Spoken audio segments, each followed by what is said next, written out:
I love you, bumpy ride on the road to 7 minutes past 7. Welcome back to Sabahul Muslim Drive Time on Radio Islam International. Normally when we talk about social media platforms, we always, or many times, I won't say always, many times we talk about it from the negative perspective, how much time we're wasting, how people project themselves to be other than what they really are, how we get influenced to live a very superficial, materialistic lifestyle, and even worse than that, how teenagers get, preyed on, how you can easily get influenced to do wrong. But it's a medium, right? Mediums are neutral. Social media platforms can also connect people and assist in time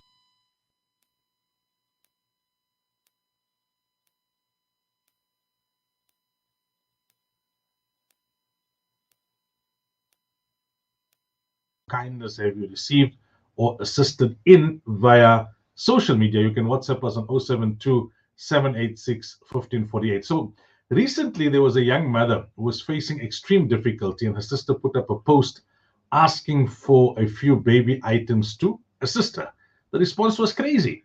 People sent tons of items, from the minutest need to massive strollers, rockers, baby growers. The lady was overwhelmed with the kindness displayed by absolute strangers, and it was a simple WhatsApp message. Then there was another incident of a young woman who lost her husband whilst pregnant with her sixth child, and it spurred people on to send her money and to assist her. So we always speak about the negatives when it comes to social media. Yet there are moments when we are humbled by the fact that people can assist, and people can carry out acts of kindness via social media or as a result of social media. And that's why we are asking you the question this morning: that what act of kindness have you received or assisted in via social media? It could be WhatsApp, or it could be any one of the other social media platforms. I know at times people put up certain projects on Facebook. I'm not sure so much about Instagram, but even Twitter, and those are the ones that I'm familiar with: WhatsApp, Twitter, Instagram, Facebook. Yeah, beyond that, Snapchat and whatever else, I'm not on it, nor am I too familiar with it. Pinterest, and there may be many others that I cannot even list off the top of my head.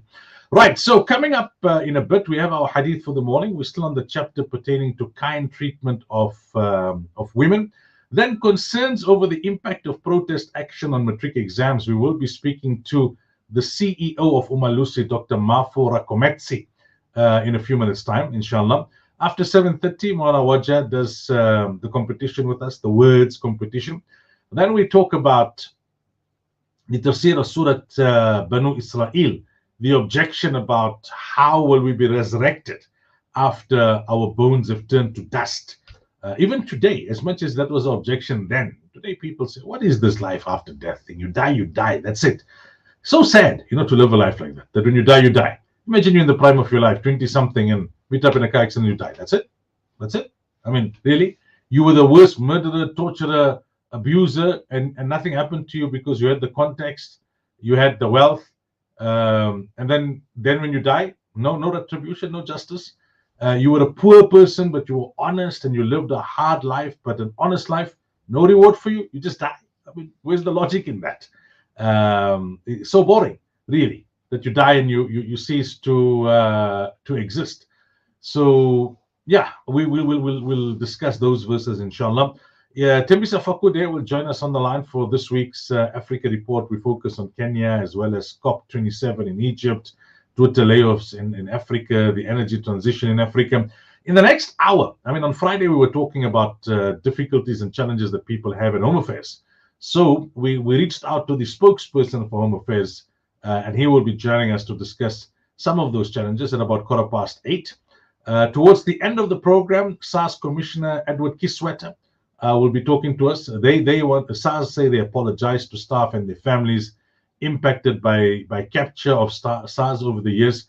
And then our focus on World Toilet Day, which will be this coming Saturday, continues. We started yesterday by talking about the focus for this year being on sanitation, and the staggering number of people that are affected by water that has been contaminated as a result of there being a lack of proper facilities when it comes to the treatment of wastewater.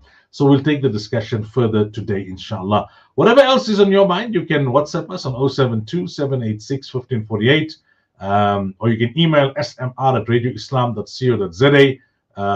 The matric papers, what are your kids saying? How's it been going? There's this issue of that one maths paper, the one question in the one maths paper. People are saying, how did it pass? The moderators, yeah, the person setting the paper can make a mistake, but surely there should be a number of processes that try and make sure that mistakes are rectified. How did this one slip through the cracks? What will they do? Will they just give the full marks for that question to every student?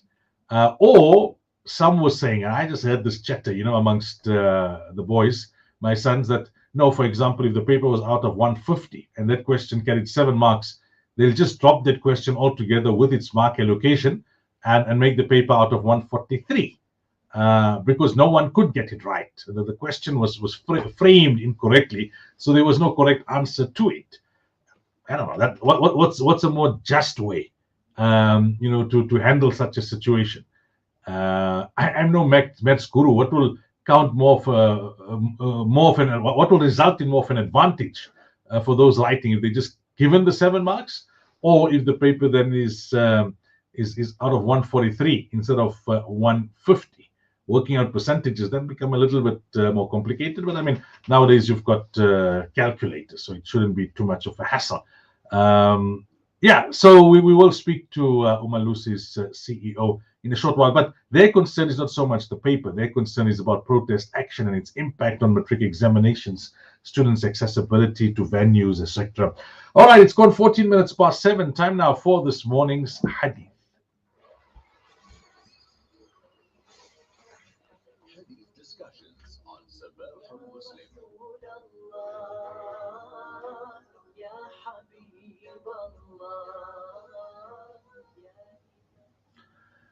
عن أبي هريرة رضي الله عنه قال قال رسول الله صلى الله عليه وسلم أكمل المؤمنين إيمانا أحسنهم خلقا وخياركم خياركم لنسائهم رواه الترمذي وقال حديث حسن صحيح. Abu Hurairah radiallahu anhu narrates that the Messenger of Allah sallallahu alayhi wasallam said, the most perfect of believers are those with the best of character, and the best of you are those who are best to their wives.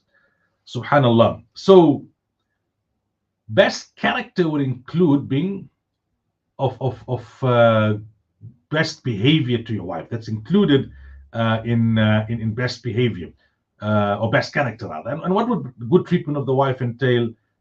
Adopting tolerance over her shortcomings, displaying kindness, smiling, not harming, not injuring, not offending, not insulting in any way. Now here Rasulullah sallallahu alaihi wasallam said, "Wa khiyarukum," and the best of you. Now, different hadith talk about different actions making the doers eligible to be from amongst the best.